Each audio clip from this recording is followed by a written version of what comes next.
Hey guys, it's SGT Nickel here, and today I just want to show the my engfeild here. I've done a couple videos, I know of it. I'm pretty sure I've got a couple of them.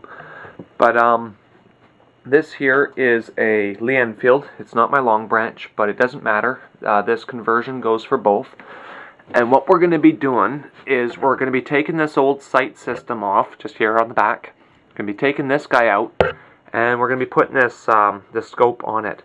What I have here is this ATI rail system, which I've already mounted my scope to, and I had it on the rifle, so it's already bore sighted. But when I do this video, I'm going to be bore sighting it anyway, just to show the basically how to do that when you set up this rifle.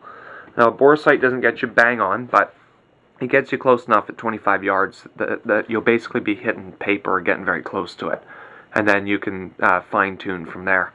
So just because you bore sight it doesn't mean that now your rifle's ready to run off and go hunting with, because you're going to miss your deer or wound it, and very well won't actually take it down, or whatever you are hunting. So it comes with a few little parts. It's probably a little hard to see, but I'll explain. I've got 2 set screws. They're quite small, so you don't want to lose them because you're going to need them. And I've got 2 regular long screws and an Allen key. That all comes with your rail. You'll have to go out and get a scope separately. So I'm going to go ahead and do this. So let's see if this works. Sorry, I was going to try and get it somewhere closer to where you can see me actually work. Okay, now just for reasons to make the video go a little faster, because this is probably the hardest part of it. There's this pin that runs across, and there's a little teeny needle pin that runs through the top. I've already taken that all apart, so it just makes it easier for taking it out. And you just pull your pin out. This is pretty much a cotter pin. And then you just put that aside. And you want to hold your sight because it's on a spring, and it can pop off and you can maybe lose it. Generally speaking, it won't go very far, but I don't know how loaded the spring is on all rifles, so just keep that in mind. So your sight comes off. You take out your little platform and spring. There'll always should be one on your engfeild or long branch.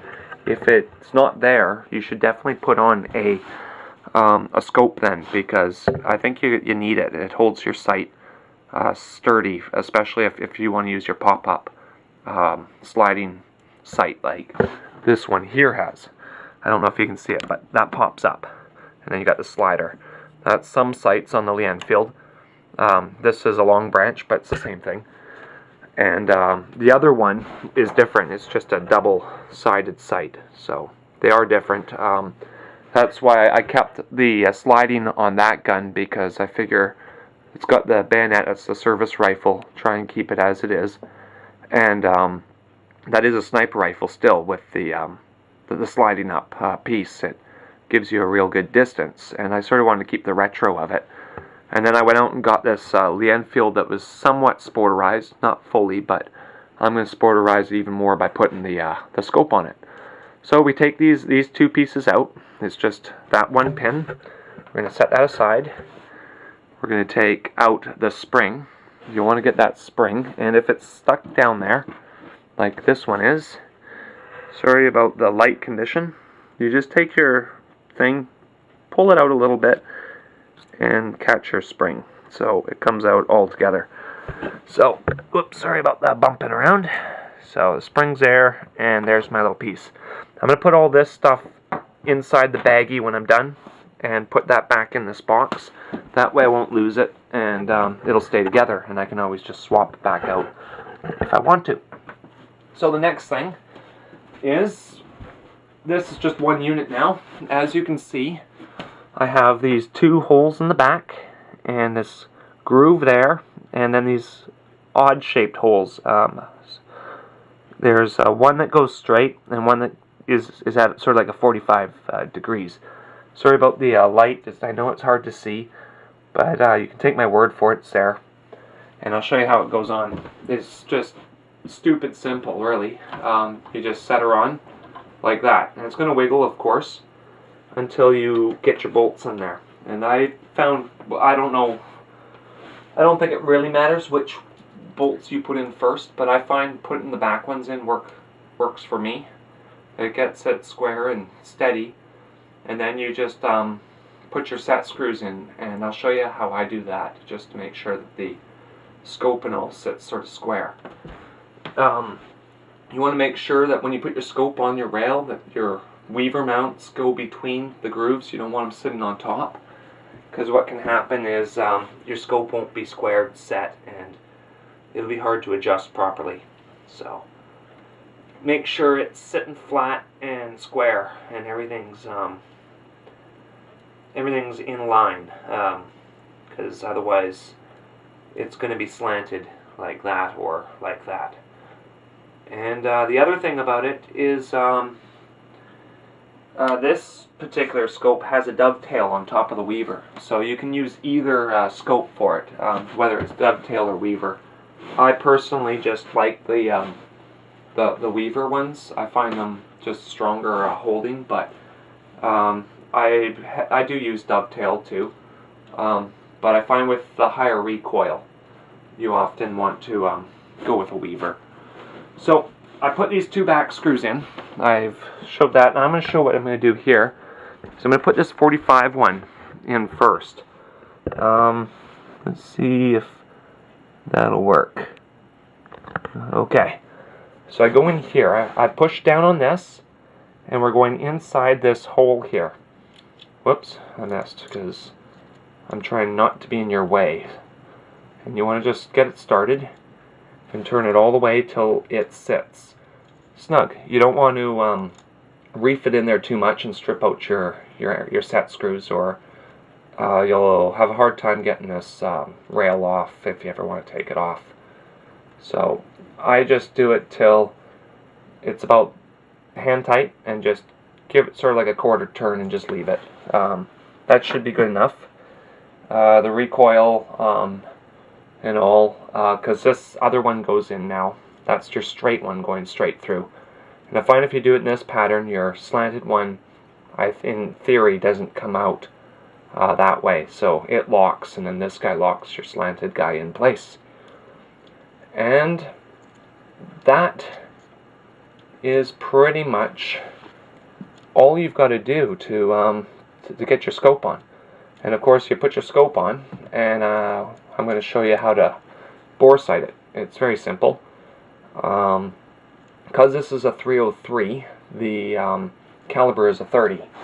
So you need to pull out your 30, your caliber 30 rod for the bore sight.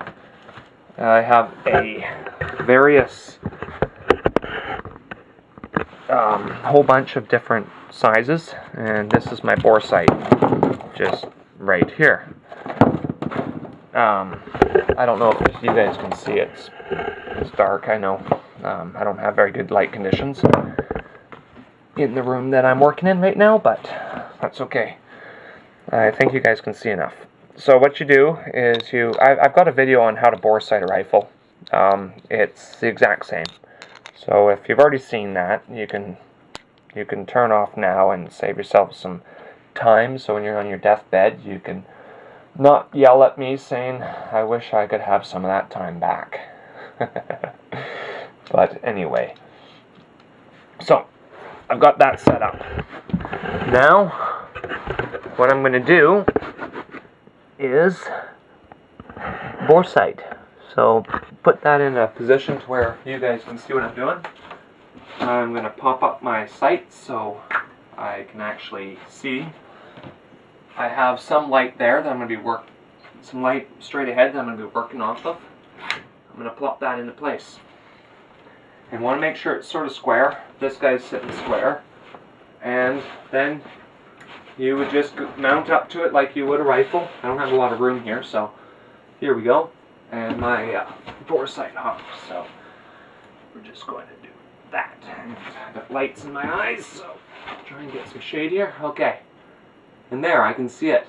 So you want to take these guys off. These are your scope setting covers. Now they're different. It depends on what kind of scope you have. You need to figure out how that part works. And this one here is elevation, and this is windage. Your windage is left to right, and your elevation is up or down. And you just play with them until you find yourself relatively center inside your bore sight. And like I said, it's already sighted, so I'm gonna sit there. And I always go one click above the top. That way, when you're shooting out far, that calculates your drop. And I find at 200 meters with one click up, one square on the bore sight works really good. I tend to hit my mark, so that's what I do. But I think other people may have their own little trick that works. So anyway, I'm just going to put you up. I don't know if you're going to be able to see in here, but well, I don't know if this is going to work. But you might be able to see a target in there. I'm sorry, but the camera just doesn't work for this.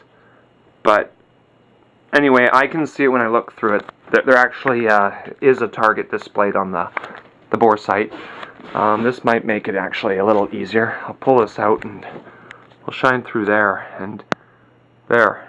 I know it's hard to see, but through the scope, that little target way down there, that little square thing, that's a target sheet. And it displays quite big on your scope. So anyway, that's basically just how to put this particular scope mount on. It just takes a few seconds. It's real easy, so you shouldn't be intimidated about doing it. As I say, it's absolutely stupid simple. So yeah, I think it's a pretty cool little conversion. I'm a big fan of ATI. I'm not trying to sell their product, nothing, or advertise them, but if a company is going to put something good out that actually works and I like it, then sure, I will talk about it. So anyway, that's scoping the Enfield, I guess. Yeah, post comments if you want. Any questions or comments, feel free. Thanks for watching.